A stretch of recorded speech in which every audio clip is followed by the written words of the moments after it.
ಎಲ್ಲ ಕ್ಯಾರೆಕ್ಟರ್ಗಳಿಗೂ ಪ್ರಾಮುಖ್ಯತೆ ಇರಬೇಕು. ಈ ಇಷ್ಟೊಂದು ಸಣ್ಣ ಸಣ್ಣ ಪಾತ್ರಗಳನ್ನು ಕೂಡ ಆಗಿನ ಕಾಲದ ಎಂಥ ಒಂದು ಸಣ್ಣ ಪಾತ್ರದಲ್ಲೂ ಮಿಂಚಿ ಹೋಗುವುದು.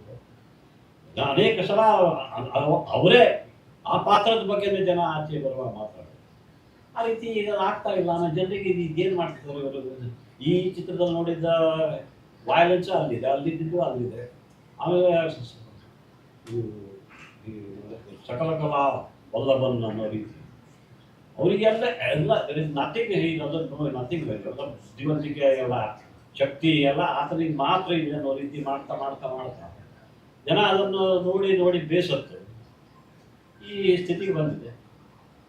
ಅದರಂತೆ ಬೇರೆ ಬೇರೆ ಡಿಪಾರ್ಟ್ಮೆಂಟ್ಗಳಲ್ಲೂ ಅದೇ ರೀತಿ ಆಗ್ತಾ ಆಗ್ತದೆ. ಚಲನಚಿತ್ರರಂಗದ್ದು ಹೋಲ್ ಇಕನಾಮಿಕ್ಸು ಕೂಡ ಚೇಂಜ್ ಆಗ್ತಾ ಬಂದಿದೆ.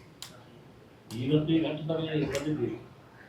ಮತ್ತೆ ಯಾವಾಗ ಚಿಗುರು ಬರುತ್ತೆ ಅನ್ನೋದನ್ನು ಅದೇ ಆಗಿದೆ. ಈಗ ಹಿಂದಿನ ಥರ ಒಂದು ನಿರ್ಮಾಪಕ ಅಂದರೆ ಅವ್ರಿಗೆ ಗೌರವ ಇರ್ತಿತ್ತು.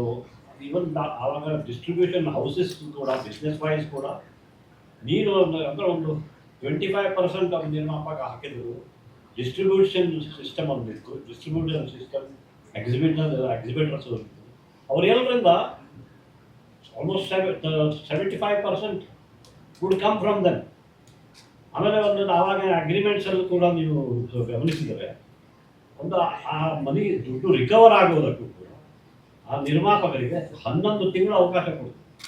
11 ತಿಂಗಳಲ್ಲೂ ಕೂಡ ಅದು ರಿಕವರ್ ಆಗದೆ ಹೋದ್ರೆ ಒಟ್ಟು ಸಿನಿಮಾ ಮೇಲೆ ಹಾಕಿದ ದೆನ್ ಅವನು ಅದನ್ನು ಏನು ರಿಕವರ್ ಆಗಿಲ್ಲ ಅದನ್ನು ಅವನು ಡಿಸ್ಟ್ರಿಬ್ಯೂಟರ್ ಕೊಡಬೇಕು. ಆ ರೀತಿ ಎಲ್ಲ ಬೇರೆ ಬೇರೆ ಥರ. ಈಗ ಹಾಗೆ ಇಲ್ಲ. ಫೈನಾನ್ಷಿಯಲ್ ವ್ಯವಸ್ಥೆ ಅವ್ಯವಸ್ಥೆ ಇದೆ. ಆಮೇಲೆ ನಿರ್ಮಾಪಕ ಅಂದರೆ ಯಾರು ಅನ್ನೋದು ಯಾವ ರೀತಿ, ಆಮೇಲೆ ರೈಟ್ಸ್ ಬಗ್ಗೆನು ಇವರು ಅದು ನಿರ್ಮಾಪಕದ ರೈಟ್ಸ್ ಇದೆ. ಟಿ ವಿ ರೈಟ್ಸ್ ಇರಲಿ, ಅದು ಇರಲಿ, ಎಕ್ಸಿಬಿಷನ್ ಎವ್ರಿಥಿಂಗ್ ಅದು ಕೂಡ ಎಷ್ಟೋ ಕಡೆ ಅವನದು ಇರೋದಿಲ್ಲ. ಅವನು ಈ ಟಿ ವಿ ರೈಟ್ಸ್ ನಮ್ಮದು ಈಗ ಒಬ್ಬ ಹೇಳ್ತಾನೆ, ಅವನು ಹೇಳ್ದ ಅಂತ ಇವನು ಹೇಳ್ತಾನೆ. ಸೊ ಪ್ರೊಡ್ಯೂಸರ್ ಮಾಡಿದವನು ಪ್ರೊಡ್ಯೂಸರಿಗೆ ಏನು ಬೆಲೆ ಉಳಿತು. ಆ ರೀತಿ ಆಗ್ತಾ ಆಗ್ತಾ ಆಗ್ತಾ ಮತ್ತದೇ ಅದು ಮಾಡಿದ್ದು ಏನು ಯಶಸ್ವಿ ಆಗ್ತದೆ ಅದನ್ನೇ ಮತ್ತೆ ಆ ರೀತಿ ಆಗ್ತಾ ಒಂದು ಹೊಸತನ ಭಿನ್ನತೆ ಇವೆಲ್ಲ ಮಾಯವಾಗ್ತಾ ಹೋಗಿ ಹೋಗಿ ಹೋಗಿ ಈ ಘಟ್ಟ ಮುಟ್ಟಿದ್ವಿ. ಸರ್, ಈಗ ನೀವು ಹೇಳ್ತಾ ಇದ್ದೀರಿ ಸರ್, ನಟರು ಮತ್ತೆ ಪಾತ್ರಗಳು ಆವಾಗ ಒಂದಿಷ್ಟು ಮಾದರಿ ಆಗುವಂತ ಸನ್ನಿವೇಶ ಇರ್ತಾ ಇತ್ತು. ಈಗ ಬದಲಾಗಿರುವಂತ ಸನ್ನಿವೇಶ ಕೂಡ ನೋಡ್ತಾ ಇದ್ದೀರಿ ಸರ್. ಸದ್ಯಕ್ಕೊಂದು ಸ್ಟಾರ್ ನಟರ ವಿಚಾರವಾಗಿ ಘಟನೆ ನಡೆದಿರ್ತಕ್ಕಂಥದ್ದು ಹೇಗೆ ರಿಸೀವ್ ಮಾಡ್ತಾ ಇದೆ ಸರ್ ಇಷ್ಟು ವರ್ಷ ಚಿತ್ರರಂಗದಲ್ಲಿ? ಅದೇ ಮತ್ತೊಂದು ಸಲಕ್ಕೆ ಸರ್, ಈಗ ಅದೇ ನಟರು ಮತ್ತೆ ಅವರ ಪಾತ್ರಗಳು ಸಹಜವಾಗಿ ಸಿನಿಮಾ ನೋಡೋದ್ರಿಗೆ ಮತ್ತೆ ಜನರಿಗೆ ಇನ್ಸ್ಪಿರೇಷನ್ ಆಗ್ಬೇಕಿತ್ತು ಅನ್ನೋದು. ಬಟ್ ಈಗ ವೈಯಕ್ತಿಕ ಬದುಕಲಾಗ್ತಕ್ಕಂಥ ಬದಲಾವಣೆಗಳು ಕೂಡ ಒಂದು ರೀತಿ ಎಲ್ಲ ಸಮಾಜದ ಮೇಲೆ ಯಾವ ರೀತಿ ಪರಿಣಾಮ ಬೀರ್ಬೋದು? ವೈಯಕ್ತಿಕ ಬದಲು ವೈಯಕ್ತಿಕ ಜನರ ಮುಂದೆ ಕಾಣಿಸ್ತಾ ಇರ್ತಕ್ಕಂಥ ರೀತಿ ಸರ್, ಅದು ಆ ಸಮಾಜಕ್ಕೆ ಬಿಟ್ಟಿದ್ದು. ಅಥವಾ ಹೇಗೆ ಅವರು ಪ್ರತಿಕ್ರಿಯೆ ಕೊಡ್ತಾರೆ, ಅಥವಾ ಈತ ಅಥವಾ ಈಕೆ ಯಾವ ರೀತಿ ಪ್ರತಿಕ್ರಿಯೆಗೆ ಕ್ರಿಯೆ ಇರಬೇಕಲ್ಲ, ಆ ಕ್ರಿಯೆ ಏನು ಅದರ ಮೇಲೆ, ಅದು ಸಮಾಜದ ಮೇಲೆ ಒಟ್ಟಿನಲ್ಲಿ ಏನೋ ಪ್ರಭಾವ ಬೀರ್ತದೆ ಅನ್ನೋದನ್ನು ನಾನು ಒಪ್ಪಬೇಕು. ಯಾಕಂದರೆ ನನಗೂ ಇನ್ನೊಂದು ರೀತಿಯಲ್ಲಿ ಹೇಳಬೇಕಾದ್ರೆ ನಾವೇನೋ ಕೆಲವು ಸಲ ಬಹಳ ಆಸೆಯಿಂದ ನಾನು ಈಗ ಒಂದು 10-15 ಸೋಕಾಲ್ಡ್ ಪೊಲಿಟಿಕಲ್ ಫಿಲ್ಮ್ಸ್ ನಟಿಸಿದ್ದೀನಿ.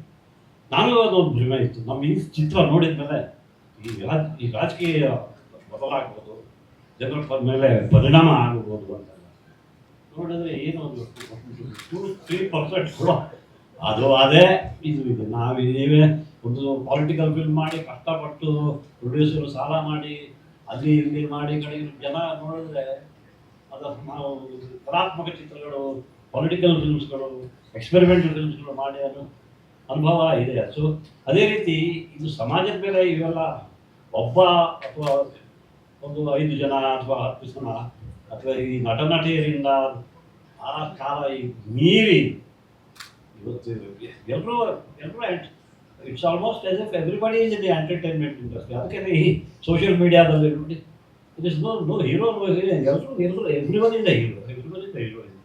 ಸೊ ಎಲ್ಲರೂ ಎನಿಥಿಂಗ್ ಇಸ್ ಎಂಟರ್ಟೈನ್ಮೆಂಟ್. ರಾಜಕೀಯ ಬೇರೆ ಸರ್, ಯಾಕಂದ್ರೆ ರಾಜಕೀಯ ಹೋದಂತ ಸಂದರ್ಭದಲ್ಲಿ ಪರ ವಿರೋಧ ಎರಡು ಇರುತ್ತೆ. ಒಬ್ಬ ಸ್ಟಾರ್ ನಟರು ಅದನ್ನು ಕೂಡ ಇತ್ತೀಚಿನ ಬೆಳವಣಿಗೆ ದರ್ಶನ್ ಅವರು ಒಂದು ಕೊಲೆ ಪ್ರಕರಣದಲ್ಲಿ ಹೋದಂತ ಸಂದರ್ಭದಲ್ಲಿ ಅದು ಚಿತ್ರರಂಗದ ಮೇಲೆ ಯಾವ ರೀತಿಯಾದಂತಹ ಘಟನೆ ಬೀಳ್ಬೋದು? ಅದನ್ನ ಹೇಳೋದು, ಅದರಿಂದ ಏನು ಪ್ರಯೋಜನ ಇಲ್ಲ, ಆಗೋದಿಲ್ಲ, ಘಟನೆ ಆಗದೆ. ಅದು ಯಾವ ಈಗ ಹಿರಿಯರಾಗಿ ಆ ಘಟನೆ ಬಗ್ಗೆ ನೀವೇನು ಹೇಳಕ್ಕೆ ಇಷ್ಟಪಡ್ತೀರಿ? ಯಾವ ಬಗ್ಗೆ ಆ ಘಟನೆಗಳು, ಆ ತರದ ಘಟನೆ ಬಗ್ಗೆ ಹಿರಿಯರಾಗಿ, ಚಿತ್ರರಂಗದಲ್ಲಿ ಹಿರಿಯರಾಗಿ ಏನು ಆ ಘಟನೆಗಳು ಎಲ್ಲ ಕಡೆ ಆಗ್ತಿವೆ. ಇದು ಒಬ್ಬ ಸಿನಿಮಾದ ಒಂದು ಜೀವನದಲ್ಲಿ ಆಗಿರೋದು ಮಾತ್ರವಲ್ಲ, ಅದೇ ಅದೇ ಥರದ ಬರೀ ಅನೇಕ ಇದಕ್ಕಿಂತ ಅದು 1000 ಪಟ್ಟು ಎಲ್ಲ ದೇಶಗಳ ಮಧ್ಯೆ, ರಾಜ್ಯಗಳ ಮಧ್ಯೆ ವಯಲೆನ್ಸ್ ಇವೆಲ್ಲ ಆಗ್ತಿದೆ. ಇಲ್ಲಿ ಒಂದು ಘಟನೆ ಆಗಿದೆ ಅಷ್ಟೇ, ಅದು ಅದಕ್ಕೆ ಸಂಬಂಧಪಟ್ಟ ಆ ವ್ಯಕ್ತಿಯಿಂದ ಅದಕ್ಕೆ ಹೆಚ್ಚು ಪಬ್ಲಿಸಿಟಿ ಸಿಗ್ಬೋದು ಹೊರತು ಅದನ್ನು ಸಮಾಜದ ಮೇಲೆ ಸಮಾಜ ಈಗ ನಾವು ನೋಡ್ತೀವಲ್ಲ, ಕೆಲವು ಘಟನೆಗಳಾಗಿದ್ದಾವೆ, ಆಗ್ತಾ ಇರ್ತವೆ, ಅದನ್ನೇ ಹೈಲೈಟ್ ಮಾಡ್ತಾ ಇರ್ತೀವಿ. ಬೇರೆ ನ್ಯೂಸ್ಗಳೇ ಇಲ್ಲ ಜಗತ್ತಿನಲ್ಲಿ ಅನ್ನೋ ರೀತಿ ಅದನ್ನೇ ಹೇಳ್ತಿರುವಾಗ, ಸೊ ಆಫ್ಟರ್ ಎ ಪಾಯಿಂಟ್ ನಂಬಾಗುತ್ತದೆ ಜನರ ಮನಸ್ಸು. ಸೊ ಯಾವ ಪರಿಣಾಮವೂ ಇರುತ್ತಿಲ್ಲ, ಅದರಿಂದ ಇನ್ಸ್ಪೈರ್ ಆಗಿ ಏನೋ ಮಾಡ್ತಾರೆ ಅನ್ನೋದು ಖಂಡಿತ ಇಲ್ಲ.